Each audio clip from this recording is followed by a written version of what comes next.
इंसान तय करता है दुख क्या है, ईश्वर नहीं। एक खुशहाल परिवार जिसमें माता पिता, दादा और भाई बहन रहते थे, उन्हें अपनी खुशियों पर नाज था। एक दिन ऐसा आया जब पिता ने साथ छोड़ दिया। अपने बेटे के चले जाने से दादाजी को बेहद अफसोस था, पर उन्होंने अपनी बहू और पोते और पोती के भविष्य को पहला स्थान दिया और अपने गमों को छोड़कर नई राह पर चलने का जज्बा अपने घर वालों को दिया। लेकिन 1 साल बाद ही उनके पोते की एक दुर्घटना में मृत्यु हो गई। यह वक्त बहुत गंभीर था, पर इस वक्त में भी दादाजी और उनकी बहू ने संयम से काम लिया, घर की बेटी की और ध्यान देते हुए आगे बढ़े। समय के साथ ढलती उम्र के कारण दादाजी ने भी विदा ले ली। अब घर में बस माँ और उनकी बेटी थी। एक खुशहाल परिवार बिखर गया था। अब बेटी बड़ी हो रही है, जिसके जीवन के अहम फैसले उसके सामने हैं, पर मन में उदासी और बेचैनी है।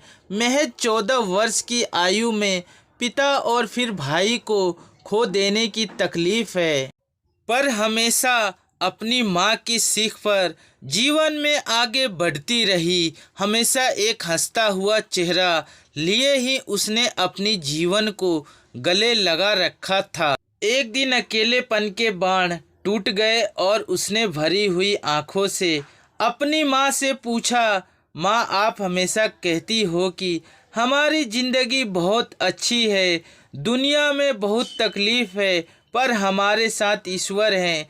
लेकिन मुझे तो ये नहीं लगता।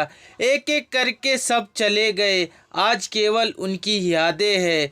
तब माँ ने उसे जवाब दिया, बेटा, मैं मानती हूँ तूने बहुत कम उम्र में अपने पिता और भाई को खो दिया।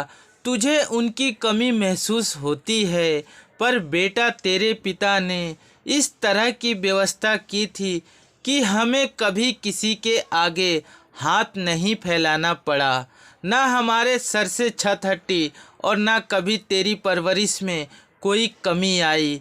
तेरे और मेरे नसीब में उन सबसे दूर जाना तय था, पर ईश्वर में विश्वास रखते हुए हमने हमेशा उसका आदर करके जिंदगी को गले लगाया। उस कारण ही हमें इस दुख को जी जाने की ताकत मिली। अगर ये हिम्मत नहीं होती तो आज हमारी ज़िंदगी एक अभिशाप बन जाती।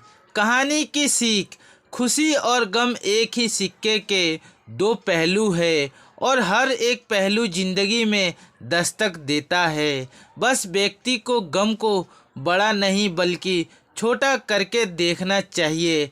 अक्सर ही मनुष्य ये सोचता है कि दूसरों के पास कितना पैसा है, खुशियाँ है, मेरे पास कुछ नहीं।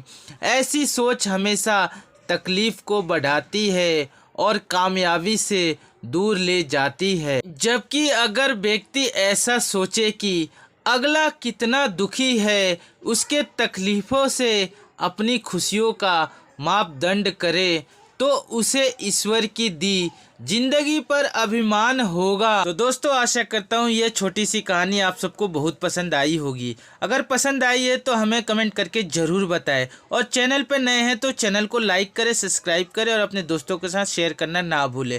अच्छे रहिए, स्वस्थ रहिए। Thanks for watching.